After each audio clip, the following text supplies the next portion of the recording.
Counsel for the prosecution may proceed. Gusto ko sanang ireklamo ang kliyente ko, Mr. Chair. Photocopy po ang ipinambayad sa akin. The record's clear. Did I pronounce your name correctly, sir?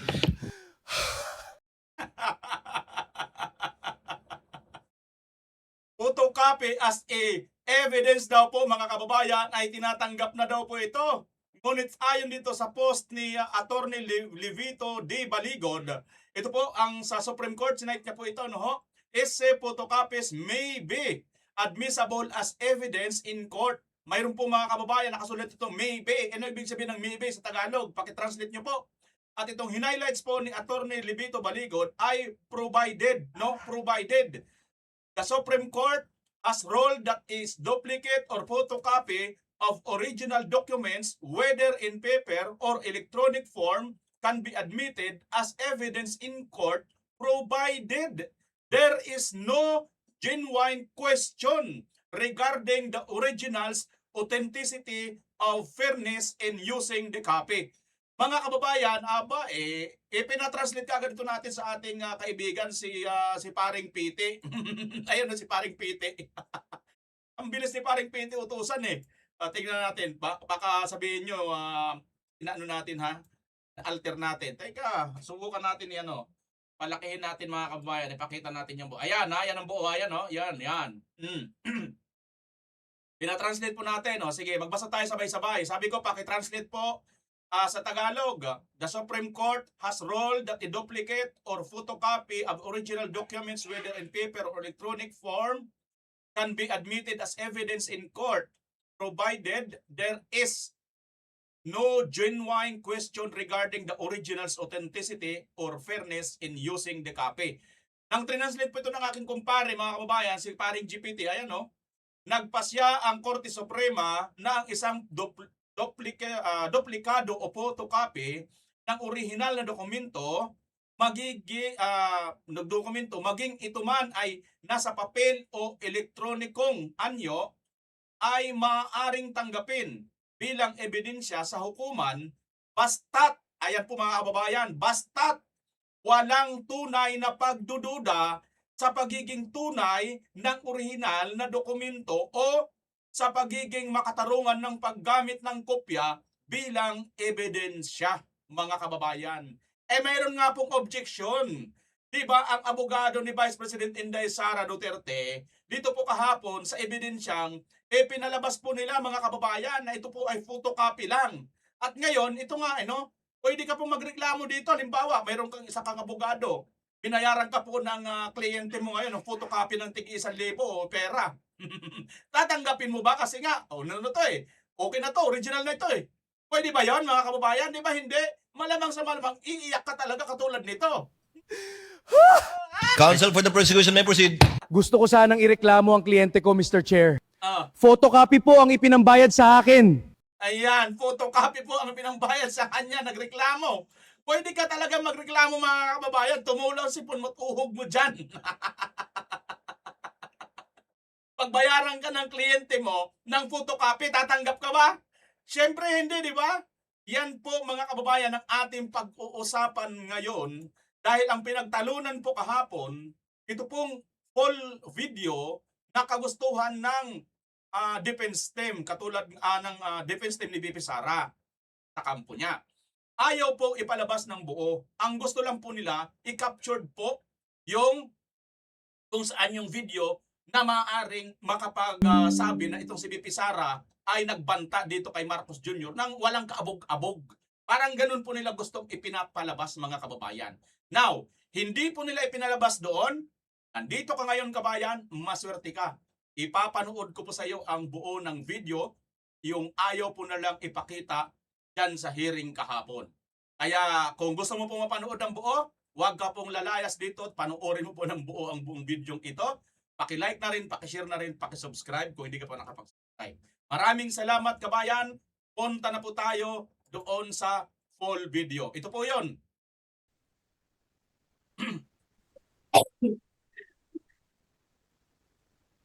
Seem consolable. Can I just, moderate? JC, ako na lang mag-moderate. Alam nyo mga kababayan, bago yan bago natin tuloy, napansin nyo ito? 2026. Nagulat at nagdalamhati ang buong bansa sa pamamaril sa Honor. isang paaralan. Sorry, excuse me. Your Honor, may I be allowed to I- finish my manifestation? I don't I will think- not disrespect and interrupt the Defense Counsel. Yes, but Tingnan nyo to mga kababayan, itong prosecution diba kahapon ito, inoobjikan po ito kasi nga, pati yung nangyari dyan sa Tacloban na pamamaril ng isang estudyante na mayroong 3 yatang nasawi ng mga kapwa niya estudyante. Inoobjikan po ito ng defense team ni BP Sara. Ngunit pinagpatuloy po ito. Ano ibig kong sabihin po dito mga kababayan? Wala na po itong kinalaman dito kay sa ni BP Sara. Wala po itong kinalaman. Pero ang problema sa kanila, kinakabit po nila ito para patunugin talaga nila si BP Sara ay mamatay tao, may intensyon talagang krimen o patayin si Marcos Jr. at saka si Liz at saka si Martin. Pero hindi nila maintindihan mga kababayan na pag sinama pala nila ito, di ba dapat mas marapat buuin din nila ang konteksto ng video na yan mga kababayan. Kasi yung video na yan, bago si BP Inday Sara magsalita ng ganyan mga kababayan, napakarami po niyang binitawan. Ito bago natin tuloy yung panonood, pagka tinanggap pala natin itong mga kababayan, itong kanilang mga argumento na ito, at sabihin na natin, sige, granting. Ito granting na si BP Sara ay may kasalanan nga dito. At totoo yung lahat ng sinasabi ni BP Sara, granting lang na totoo sinasabi ni BP Sara. So ibig sabihin mga kababayan, kung tatanggapin yung totoo ang sinasabi ni BP Inday Sara, totoo rin yung sinasabi niya dito sa videong ito na si Martin Romualdez, na si Lisa Marcos, na si BBM ay mga kababayan. Dahil doon sa videong yun, may sinabi si BP Inday Sara, expose po itong video na ito. Hindi lang po ito basta pagbabanta. Dahil hindi naman po talaga yan pagbabanta, kundi conditional po yan. Pag siya po ang ginurgor, saka po siya, may kinuntratang gugurgurin ang nanggurgur sa kanya. Mga kababayan. Yun po ang konteksto niyan. Kaya pag sinabi mo pong totoo ito, hindi po pwedeng itapon yung nauna niyang sinabi, in-expose ni BP Inday Sara, na daw, si Martin, si Marcos, at saka si Lisa Araneta Marcos. Ito ngayon ang expose ni BP Sara na ayaw po nilang ipalabas kahapon. Kaya ngayon, nandito ka, panoorin natin ang buo. You can hear me, no?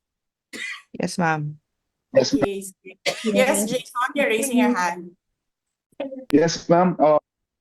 May question po. Sa nangyayari Yes. po ngayon, dito po sa Office of the Vice President, at ngayon tinap na po nila yung mga kapulisan. Can we still trust this government, ma'am? Sinabing kayo na ako nagpe-preside. Okay. Yes, sinabi ko na yan noong press con ko, di ba? Don't recognize anybody above me. Lagi nilang sinasabi disrespectful kami. Di ba? Sila yung disrespectful sa opisina ng Vice President. Kung ano yung ginagawa nila sa amin, yun lang din yung ginagawa namin sa kanila. Diba? Nagagawa ko yun. Kasi Vice President ako. Pero isipin nyo, yung ordinaryong mamamayan. Magagawa ba nila yon? Hindi. Tumatahimik na lang, tumitiklop na lang. Look at Secretary Harry Roque. Yeah. Ayaw umalis noon sa bansa. Kasi yung mga anak niya maiiwanan. Pero look at him. Umalis na lang. But no. Hindi. Bastos sila. Bastos din kami. Okay. Yes, Red. You're raising your hand. Ay, ma'am, good morning po ma'am. Sorry to ask this question kasi of course after this po ma'am magkakaroon naman po ng statement yung mga congressman natin, Yanggun, sasabihin nila it's all drama and all. Siguro ma'am agahan niyo na po siguro i-rejoinder sa kanila kasi I know na After this, ma'am, magkakaroon na naman po sila ng statement, parang babaligtarin nila yung sitwasyon at babaligtarin nila yung opisina ninyo, ma'am. Siguro that's for me, for my end dito, for my Asan last yung question. Wala po nagtataas for ng today. kamay na icon? Okay. Kumakit. Ay, sorry. Hold on na. Okay. Yes. Kasi ganito yan. Alam natin lahat, di ba? Sobrang kahayahay ang House of Representatives. Wala yan silang trabaho ng Friday. In fact, inaantay namin ang request, ang MR ni Attorney Lopez. Sandali, kumakatok. Kanyo mga kababayan. Ito yung napakadelikado Ay, ng sorry. lugar ni BP Sara, oh. Ay, sorry, dalawa kasi kaming lawyers working here. Ako yung nasa loob na lawyer, nasa loob ng room, and then there's another lawyer outside of the room. So dalawa kami na nagtatrabaho. So yes. So alam namin na walang trabaho ang House of Representatives pag Friday. And then suddenly, kanina, yun na nga, sinabi niya kung anong nangyari dito na side. Tinawagan niya ako, sabi niya, you need to come because I need a lawyer. So pagdating ko dito, I told them I'm the lawyer. Pumasok ako, and then I read the order. And then while I was reading the first order, another order came in. And then, nakita ko doon sa order nila na parang by unanimous vote, parang ganyan. And then sa akin naman, parang paano kayo nag-meeting? Wala nga kayong trabaho pag Friday. Sobra kahayahay ninyo ng mga tao. Kaming lahat sa Office of the Vice President, Monday to Friday ang mga trabaho namin. Sa ibang opisina, Monday to Friday. I'm not saying na bawal yan. But, alam mo yon, that is something that civil service should think about. May mga opisina ng gobyerno, 4 na araw lang pumapasok. Yung iba, 5 araw pumapasok. Nandyan sa daan, sa init, sa ulan, nandun sa bundok, naglalakad, tumatawid ng mga sapa, Monday to Friday, mga government employees. And then we have a House of Representatives, Monday to Thursday lang ang trabaho. The civil service should rethink that. Ganyan. So anyway, wala sila. Wala silang trabaho. So hinahanap ko, where is this special doon sa order? Where is this special committee meeting that happened? Because they need the permission of the majority leader and the speaker. Kasi nga walang trabaho eh. So kailangan nila ng permission. Wala nakalagay doon. So how is that a legal order? Tapos nakalagay pa sa second order nila, I violated security regulations when I visited. Before ako pumupunta dito, pinapaklear ko yung oras ko. 11 to 1, 4 to 5. Anong security violations ang violate ko dito sa loob? They allow other visitors to come in here. Pero ako, sinabihan ako kanina, hindi ka pwede bumisita dyan sa loob. Doon kayo sa visitor center. Ililipat namin. And then I said no. Sabi ko, sinabi ni Secretary Chua, through that lawyer, I think Attorney Agnes, I don't know if I remember the name correctly right now, na yes, she can visit subject to the guidelines of the detention center. And so anong ginawa ko mali? Basta na lang ba ganon? Sasabihin nyo, I violated security regulations? Ano yun? Wala naman akong 2 baril. Nung sinabi sa akin na hindi ako pwede pumasok, nag-antay ako. binibigyan ko pa ng pasensya yan si Taas ba yan? Kanina eh. Ngayon hindi na. Nagsinungaling pa siya. Na I refused daw to leave last night when I did not even know na pinapaalis ako. Ang sinabi lang sa akin, papatayin ang kuryente. Which I said, okay lang. Kasi may flashlight naman ako. Hindi ko naman kailangan ng kuryente. Tapos kanina sa media, pinapalabas nila na I locked myself doon sa kwarto. Of course, nag-lock ako kasi natutulog na ako.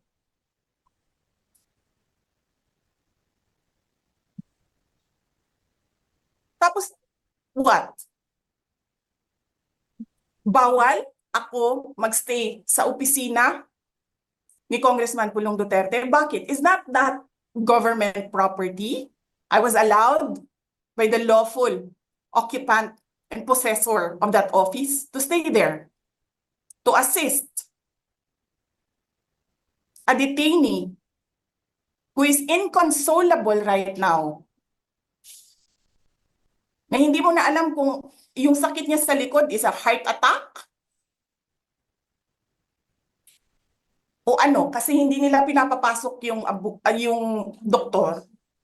'Di ba? So yes, hinahanap ko kanina, sabi ko, where is this permission from the speaker na meron kayong committee hearing kanina in the dead of the night to give an order na i-commit doon sa correctional facility. And where is the rule that says kapag may violation sa detention facility ay ililipat sa correctional facility? Ano yun? You make rules as you go along? Ano yun? Di ba dapat sa demokrasya, there's a rule of law? Right. And then they make rules as they go along? Kung ano lang, whatever pleases the speaker, get her out of the House of Representatives kasi hindi siya dapat nandiyan. Bakit? Pagmamayari niyo ba itong compound na ito? And then sasabihin pa nila sa akin na there is a threat to my life inside the batasang pambansa? Why is there a threat to my life? This is the most secured facility because nandito lahat ng mga spoiled brat Spoiled brat. Ayan sa na. ating bansa. Umpisa na mga kababayan. Spoiled brat. Tapos sasabihin pa nila, well, pabigat ka sa amin kasi kailangan namin dagdagan ang security mo. Bakit? Trabaho ba nila magbantay sa akin? Eh di ba trabaho ng BPSPG yon? Na may I just say? Mm-mm. Binabawasan nila ng binabawasan araw-araw? Ha? O yun. Na as if this office is not the second highest office in this country Oo. and only because umalis ako sa administration? Kailan ba nagsimula yung atake nila? Alalahanin nyo. Di ba? After ako nag-resign sa DepEd, Mm-mm. kailan ba nagsimula yung pambabastos nila? Last year.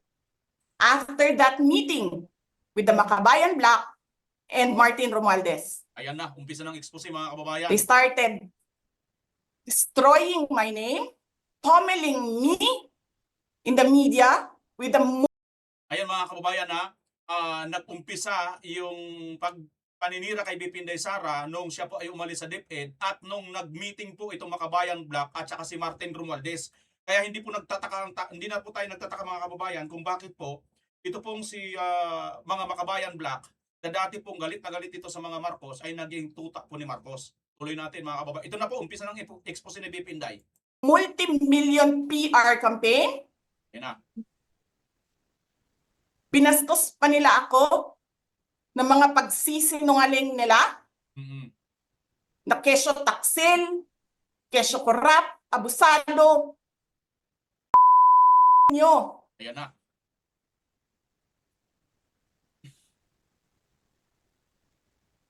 Sino ang corrupt?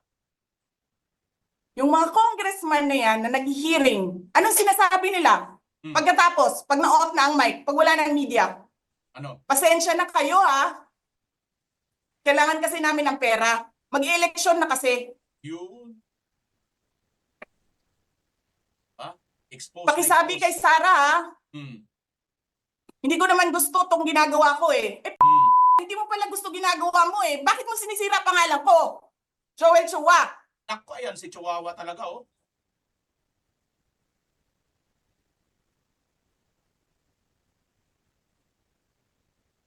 Ganyan. Ganyan ang bansa. This country is going to hell because we are led by a person who doesn't know how to be a president and who is a liar. Alam nyo anong pruweba ko na sinungaling siya? Tinanong ko, 2 businessman. Matagal na sa negosyo ng bigas. Because I was concerned. This is a campaign promise. 20 pesos na kilo Yan na. ng bigas. And so, I really sat down and talked to a businessman. Sabi ko, sabihin mo sa akin, kung magagawa ba yung 20 pesos? Ayan na. Sabi niya, hindi. Napaka-imposibleng gawin yan. Because more than 20 pesos ang cost. Paano ka magbenta ng palugi? So tinanong ko, nagsinungaling ba siya nung sinabi niya? And then he said outright, yes. It's either he did not know what he was talking about, that's so incompetent, or he was lying through his teeth to get the votes of people.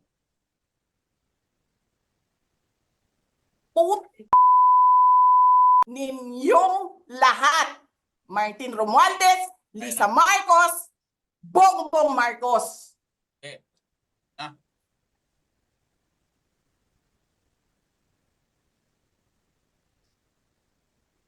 Ginigit-git nyo yung mga tao ko dyan sa envelope na yan. Lisa Marcos. Yan. Naalala mo? Nagpadala ka sa akin ng video? Oo. Sinabihan mo ako saan kukunin ang pera. Pinakita mo ang muka ng tao doon sa video message mo. Hi, Nikki. This is she's been working with us for the longest time. We trust her. You sent me written instructions about money. Millions a month. Anong nakalagay doon sa envelope? DepEd. Anong ginawa ko? Binigay ko sa DepEd.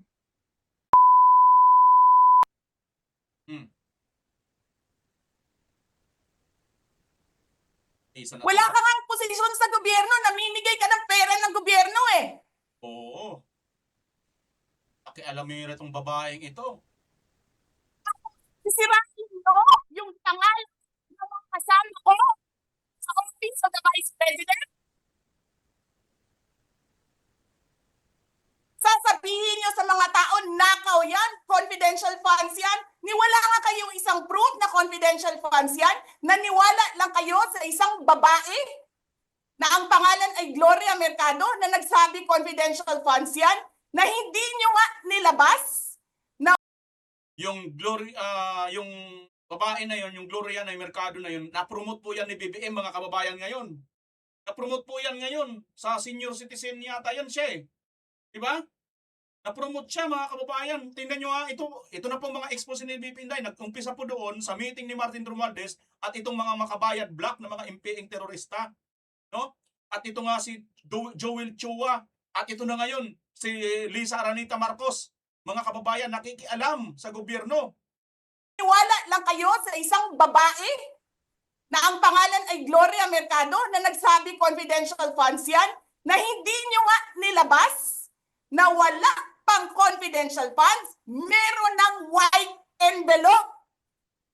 Kasi 2022 pa lang,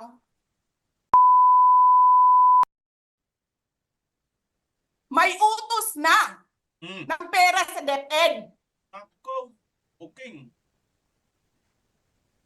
Tapos kami yung nagsisinungaling? Nagpipigil ako eh.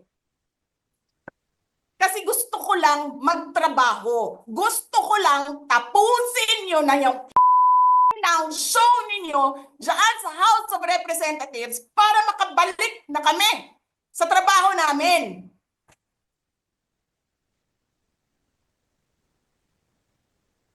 Tapos ganyan ang gagawin ninyo sa amin dahil hindi kami sumusunod sa inyo?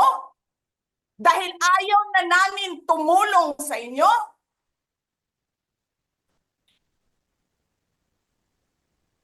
Ganito gagawin ninyo?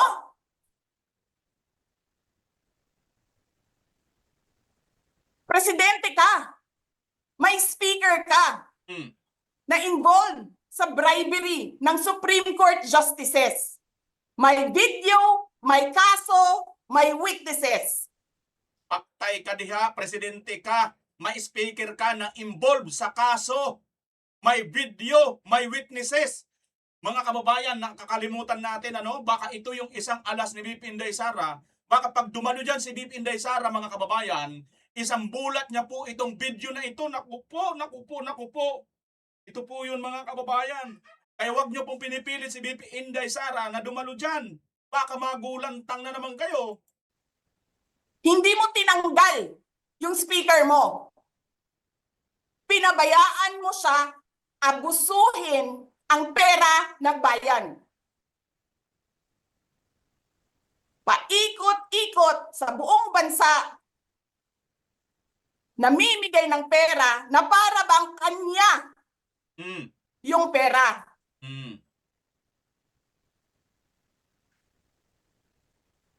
Eh di ba nga, lagi niyo sinasabi separation of powers? Anong trabaho ng legislative branch? Gumawa ng batas. Correct.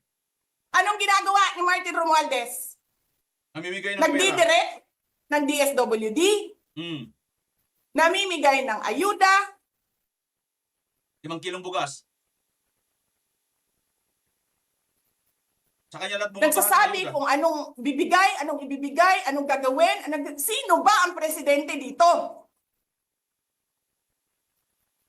O di ba mga kababayan, naalala niyo yung video na kumakalat na doon sa mga general na mga AFP, sila ni Saldico at saka si Martin Romualdez, okay na, aprobado na ang ibibigay sa inyo. Makukuha nyo. Di ba mga kababayan, mayroong mga video kumakalat na ganon? Kaya ito po ang kinatakutan nila. Itong video na ito. Kaya okay lang yan mga kababayan kahapon. Pagka gusto ipagpilitan nila na totoo o tama yung sinasabi ni BP Inday, hindi po pwedeng itapon nila ito dahil magkarugtong po itong video na ito eh. Kaya nga tama yung objection kahapon ng abogado ni BP Inday. Ha? Pero sige lang, mga kababayan, ganun talaga eh. Minsan sa husgado, pinapakinggan muna yung kabilang side para pagka ma-cross-examine na, makikita na talaga kung sino yung nagsasabi ng totoo. Tuloy. Alam nyo, alam namin, mali ang ginagawa ninyo. Sinabihan ko lang mga kasama ko sa Office of the Vice President, pasensya na, sumunod na lang tayo para matapos na sila.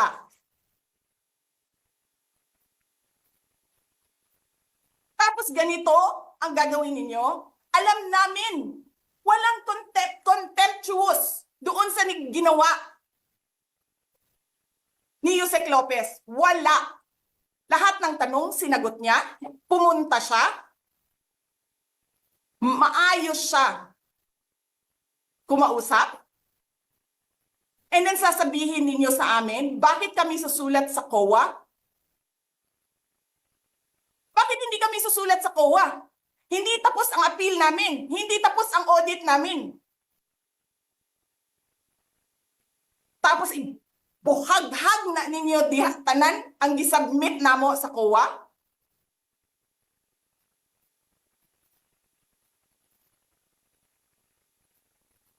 Tama ba yun? I have a video of Chairman Gamaliel Cordoba. Sinasabi niya, mali ang ginawa niya. Tama ba yun? Ikaw ba ang auditor? Ikaw ang appeals. Wala pa kaming audit? Sasabihin mo na mali kami?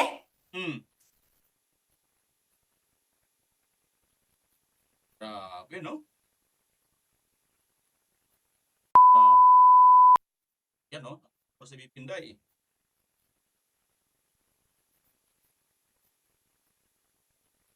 Hindi pa kayo nakakita ng kalaban na tulad ko.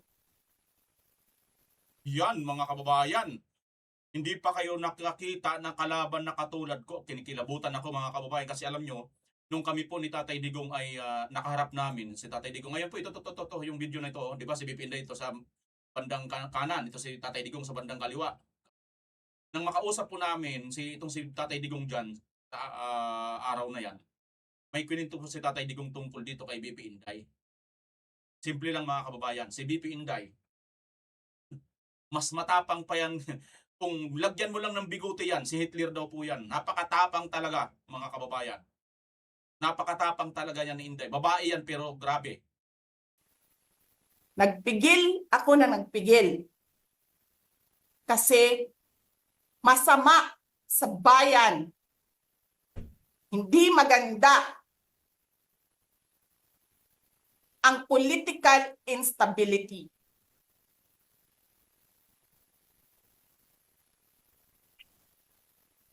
Pinabayaan ko kayo sirain ang pangalan ko. Kasi I have nothing to lose. Sinira niyo na siya. Wala na siyang ikakasira pa.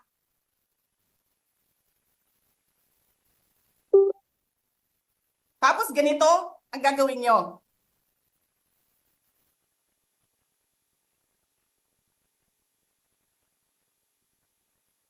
Hindi ko alam paano nakakatulog ang Chief of Staff ng Armed Forces of the Philippines. Gabi-gabi, mahimbing ang tulog mo. Ganito ang bayan natin. Bilyon ang nawawala. Tanungin nyo si Congressman Ungab, Chairman ng Ways and Means, Chairman ng Appropriations Committee. Tanungin nyo siya, paano nawawala ang pera?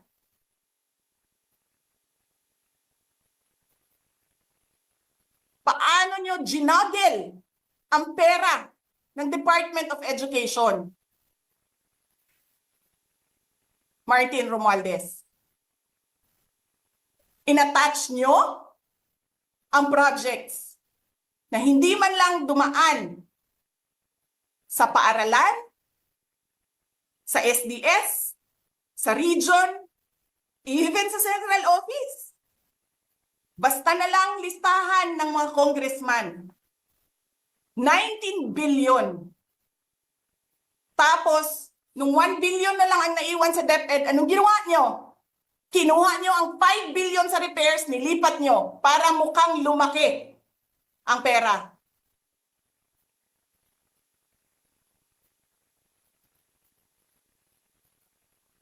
Martin,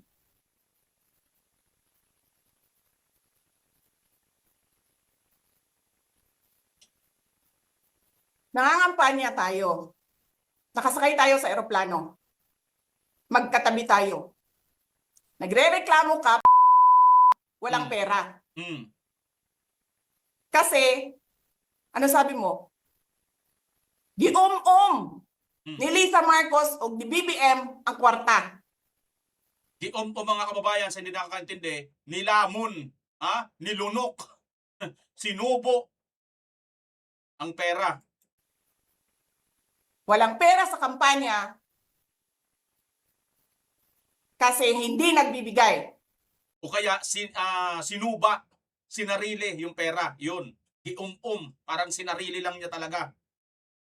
Si BBM at si Lisa. Ginigipit nila. Kinukuha nila lahat ang pera. Reklamo ka ng reklamo sa akin. Ano sinabi ko sa'yo? Huwag ka mag-alala. Lahat ng gusto tumulong sa akin, ipapadala ko sa iyo. Kunin mo lahat. Nagreklamo ka kay Medi Poblador kasi tumatanggap ng pera. Ano sabi ko sa'yo? Kausapin mo si Medi, kunin mo lahat ng pera. Lahat ng makuha mo na gustong tumulong sa akin, kunin mo. Gastusin mo. Ano sabi ko sa'yo? Pasensya ka na. Wala ka ng pera. Ano sabi mo sa akin? Sabi mo sa akin, okay lang. Pag nanalo kayo, babawiin ko lahat yan. Hindi ko naman alam, ang buong akala ko, babawiin mo sa negosyo mo. Legitimate businessman ka naman eh. Sana, di ba? Mina, pagsira sa kalikasan, legitimate na pagsira sa kalikasan, negosyo mo. Media, negosyo mo. Ano pa bang mga negosyo ni Martin Romualdez? Sulat niyo yan lahat. Akala ko magninegosyo ka lang. Kasi businessman ka naman. Hindi ko naman alam, binubulsa mo. Ibubulsa mo, kakamkamin mo ang legal na pera at illegal na pera. Tanggap ka sa illegal, tanggap ka sa pogo. Pinaalis nyo lahat ng kompetisyon ninyo, naiwan ang pogo mo. Tanggap ka, pogo. May nagsasabi pa, tumatanggap ka sa smuggling, sa droga. Tapos kuha ka dito sa National Treasury. Akin ito, akin ito. Babawiin ko lahat.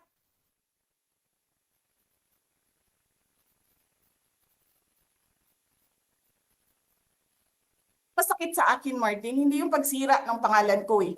Ang masakit sa akin,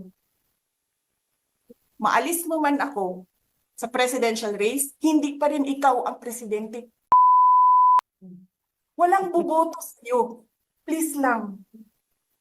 Wala.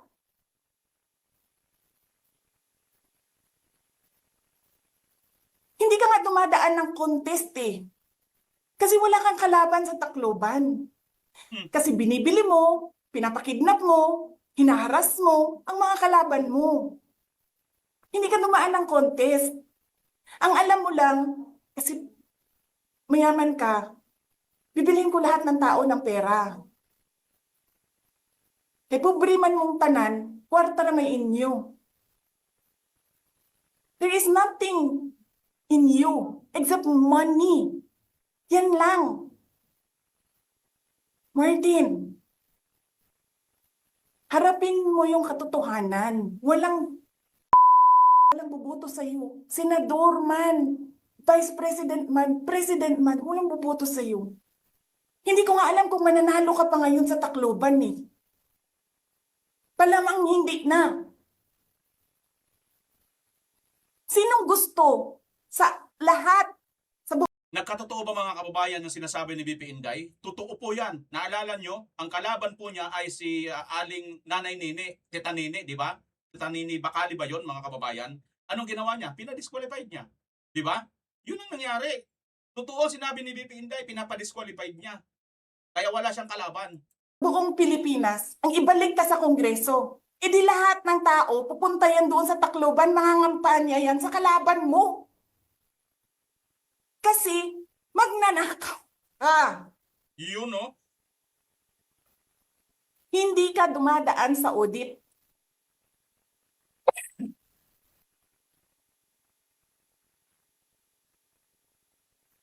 Milyon-milyon, buwan-buwan. Certification lang ng congressman. 1 million, 2 million, pirma lang. Alam nyo, bakit alam ko? Kasi may MA din ako. May MA ako sa DepEd, may MA ako sa OVP. Pero sa amin, sa akin, nire-require ako ng resibo ng COA. Pero alam ko, certification lang ang kailangan. Pero nagko-comply ako. Bigay nyo lahat ng resibo. Pero ikaw, pirma mo lang, hindi mo nga ata pirma yan, pirma lang ng staff mo yan. Milyon-milyon dyan sa Committee on Accounts. Lumalabas ang pera. Pirma nyo lang. Walang nag-audit sa inyo. Sino ang nag-audit ng confidential funds ng Office of the President? Wala.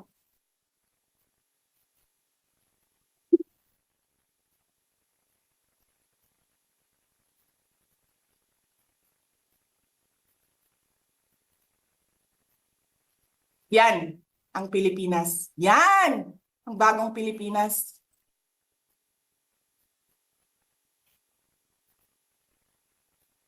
Kriminal ang speaker. Mhm. Bakit ko nasabi kriminal siya? Bakit? Basahin niyo yung kaso niya sa United States of America. Ayun, may kaso pala ito sa United States of America. Sinungaling, presidente. Double whammy pa. Hindi lang siya sinungaling. Hindi pa siya marunong maging presidente. Nagpresenta ka na magiging presidente ka. Mhm. Tapos, hindi ka pala marunong.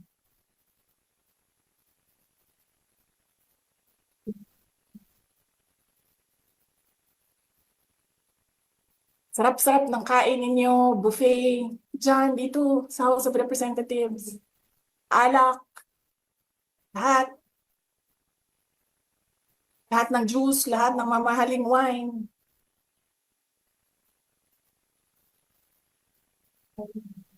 Pero yung taong bayan, Ah. yung taong bayan na prinamisan ninyo ng 20 pesos na rice, yung taong bayan na hindi ninyo pinupuntahan sa mga komunidad nila, ano sabi nila? Asin lang okay na mi, anad naman mi ana. Ganyan ang bayan natin. Okay na lang kami sa asin. Saan ka nakahanap ng bayan na ang tao, because of their hopelessness, because there is no functioning government, umukay na lang sa asin.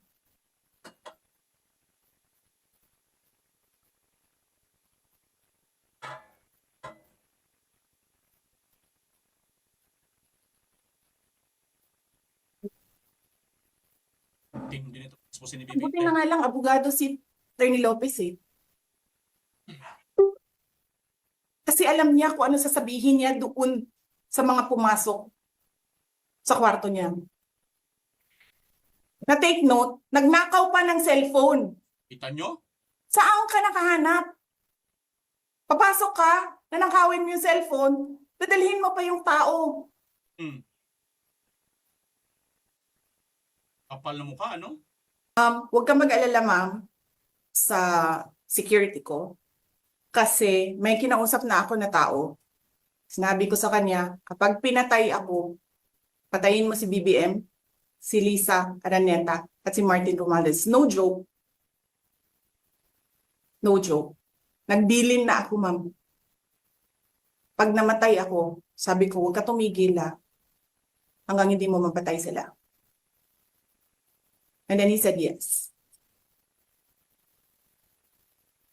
So, alam mo ma'am, yan ang lagi kong sinasabi sa Makabayan Blog.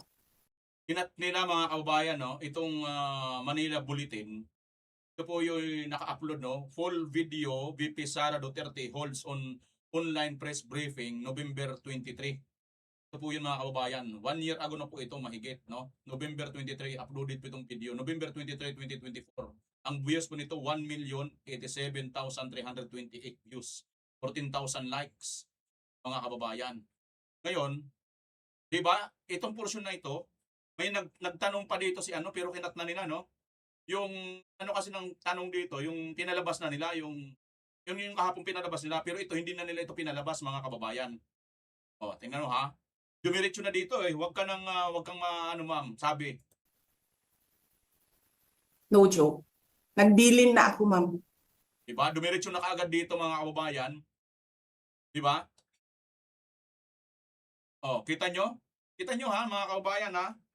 Diba? Wala tayong narinig na nagtanong, diba? Nagtanong muna dito si Princess Maui. Saan ka nakahanap?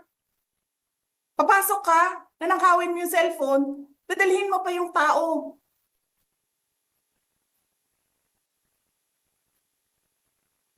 Huwag kang mag-alala ma'am Oh, diba Kat, no? sa security ko. O diba? Nakakat, diba? Pagkatapos dun sa ninakawan ng cellphone si Atty. Zulaika Lopez, huwag kang mag-alala ma'am. Di tapos na magtanong, mayroon ng ilang minuto dun na nawala mga kababayan. Yun yung pagtatanong muna ni Princess Maui dun. Kasi may kinausap na ako na tao. Sinabi ko sa kanya, kapag pinatay ako, patayin mo si BBM, si Lisa Araneta, at si Martin Romales. No joke. No joke. Nagbilin na ako, ma'am. Pag namatay ako, sabi ko, huwag ka tumigil hanggang hindi mo mapatay sila. And then he said yes. So, alam mo ma'am, yan ang lagi kong sinasabi sa Makabayan Blog nung mayor pa ako. Ang laban, wala dyan sa EDSA ma'am. Wala dyan sa mga highway. Ang laban ma'am nandun sa loob ng palasyo. Yan ang problema. We appreciate yung expression ninyo ng disgust, ng pagkamuhi, ng hopelessness, kasi it reflects kung ano yung nararamdaman ng marami, milyon. Alam ko yan, ma'am, kasi kahit saan ako pumunta, ako ang sinasabihan, binoto namin yan dahil sinabi mo, iboto namin.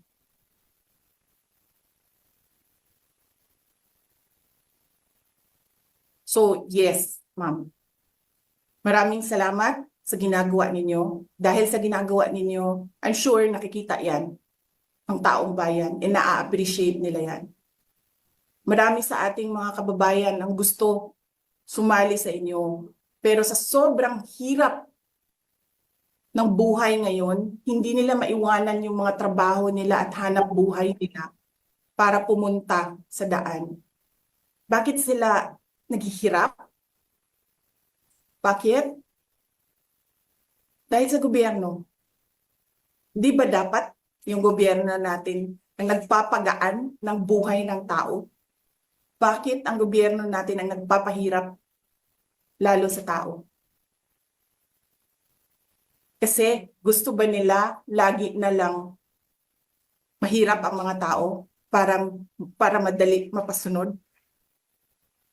May mga lugar kami sa Mindanao na ganyan ang mga politiko. Gusto nila mahirap lahat. Kaya bahugan lang nila ang kwarta.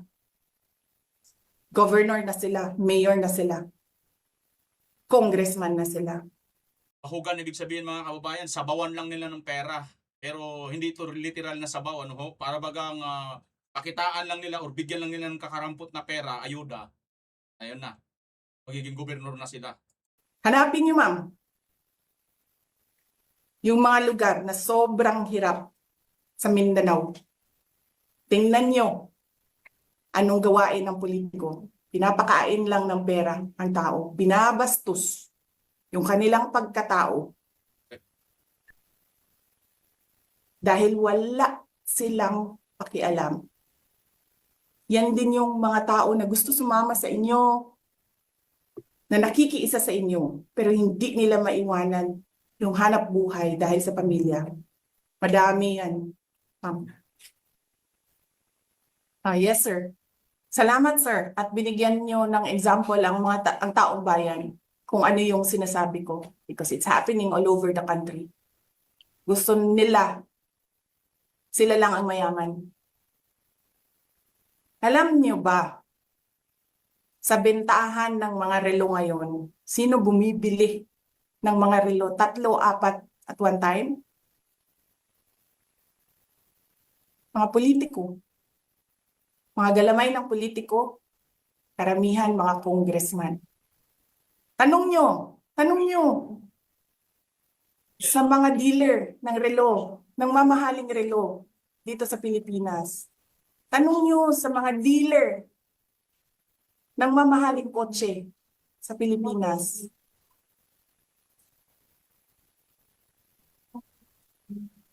Ang mga congressman.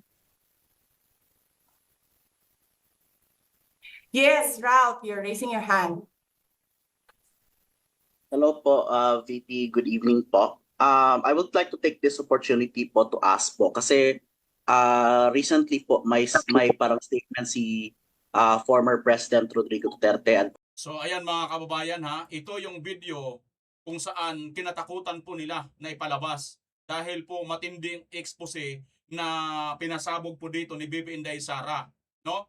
Inumpisahan niya po doon sa DepEd, sa DepEd na itong si Lisa Araneta Marcos ay nakikialam mga kababayan.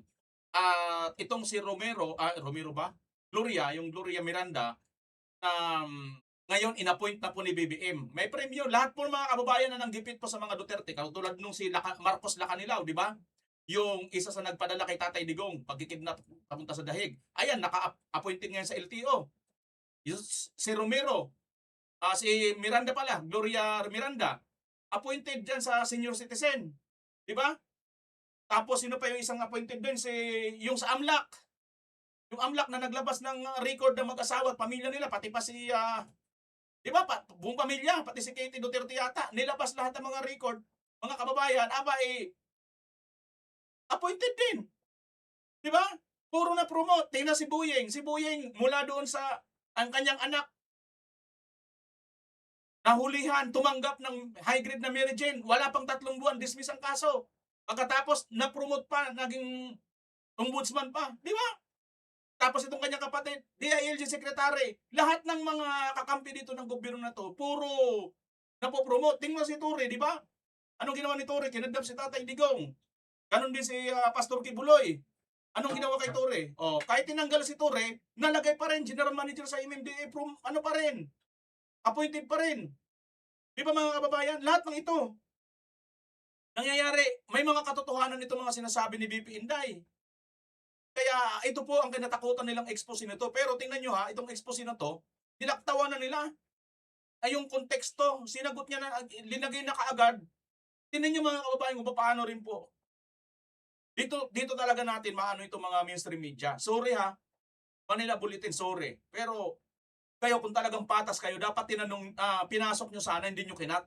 Kinat nila, di ba mga kababayan, yung konteksto ng pagtatanong, doon yung sa tinanong kung kumusta ka na, ang pinutol na diretso na kagad sa sagot ni BP Inday, no? Hinaharas mo ang mga kalaban mo. Hindi ka dumaan ng contest.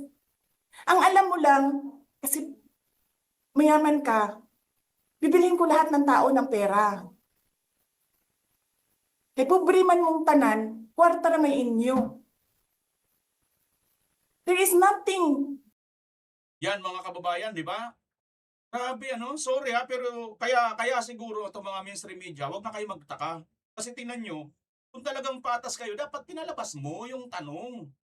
Oh, ngayon naman, ang nangyari dyan sa Senado, pinalabas lang din nila yung tanong hanggang dito lang sa dulo. Di ba chinachap-chap ninyo? Di ba ito nga yung sinasabi ng korte, pwede naman ang photocopy. Kung walang genuine na nagtatanong, walang tanong na genuine or walang kaduda-duda. Eh kaso may duda nga sa authenticity. Di ba? Paano mo maano ito? Oh, Xerox copy. Hindi matanggap-tanggap yan, di ba mga kababayan? Ayan provided there is no genuine question regarding the original's authenticity or fairness in using the copy. Yan po yun. Ito nga yun, Sinasabi nga ng post ni Atty. Baligo dito, may kulitilya po ang SC decision na ito. Hindi pwede ang basta photocopy lang ay admissible na. Admissible ang duplicate or certified true copy with which are as good as original. Kung photocopy lang, kailangan pa rin itong ihambing sa original or duplicate or certified true copy to prove that such is a faithful reproduction. A photocopy cannot be considered as original, but it is admissible in evidence only if it is authenticity is established either by comparison or admission by the stipulation. Otherwise, it means just a mere photocopy, maliwanag naman sa abstract ng decision. Kita nyo, ayan may evidence in court provided there is no genuine question, may be admissible, maybe nga Pinagpipilitan nyo kasi, akala mo magaling ka, abogado, oo, magaling ka, kaya lang magaling ka magbaluktot. Magaling ka magbaluktot. Oo, kasi kalahati lang ng katotohanan ng gusto mong ipalabas. Katulad din nito. No? Katulad din nito mga kababayan, nilaktaw niya yung tanong. 'Di ba? Pero at least nakita natin dito kung paano po nila binabaluktot mga kababayan. Kita mo, ikaw nga, halimbawa, bayaran ka ng kliyente mo ng Xerox copy lang ng pera. Mula doon sa original na pera, tatanggap ka ba ng Xerox copy? Photocopy? Di ba hindi? Sino dito sa inyo mga kababayan ang pumunta na ng kumuha na ng passport? Kumuha na ng passport. Di ba pagka nag-present ka ng yung birth certificate, PSA, kailangan nila ng original kahit mayroon kang photocopy, tama hindi? Hindi nila tinatanggap na photocopy lang. Tatanggapin nila yung photocopy pero kailangan ipakita mo muna yung original. Tama hindi? Tama hindi mga kababayan?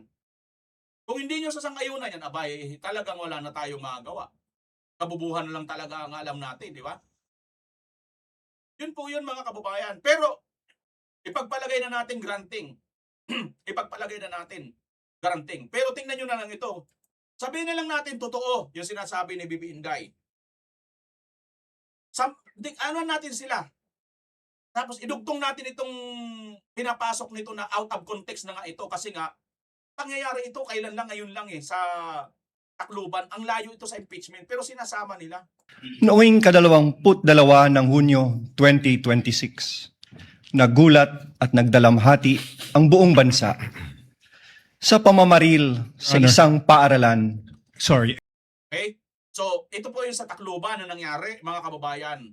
Kung ito, kayang ipasok nitong prosecution para magkaroon ng koneksyon dito sa impeachment kay VP Inday Sara Duterte, bakit hindi nila ipanood itong buong video? Di ba mas dapat nga ito yung may konteksto? Kasi ito, karugtong ito doon sa pinalabas nila kahapon, mga kababayan.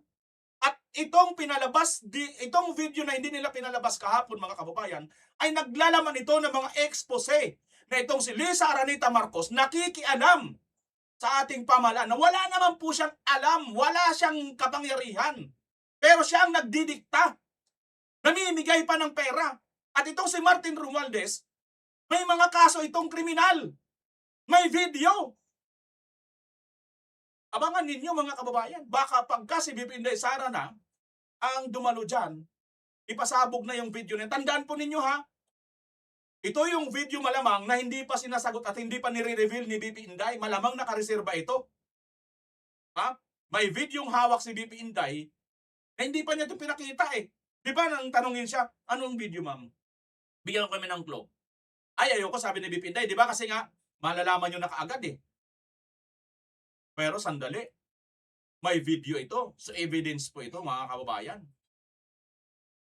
At hindi naman siguro si BP Inday how siya na magsasalita lang ng ganun, lalo na kung evidence.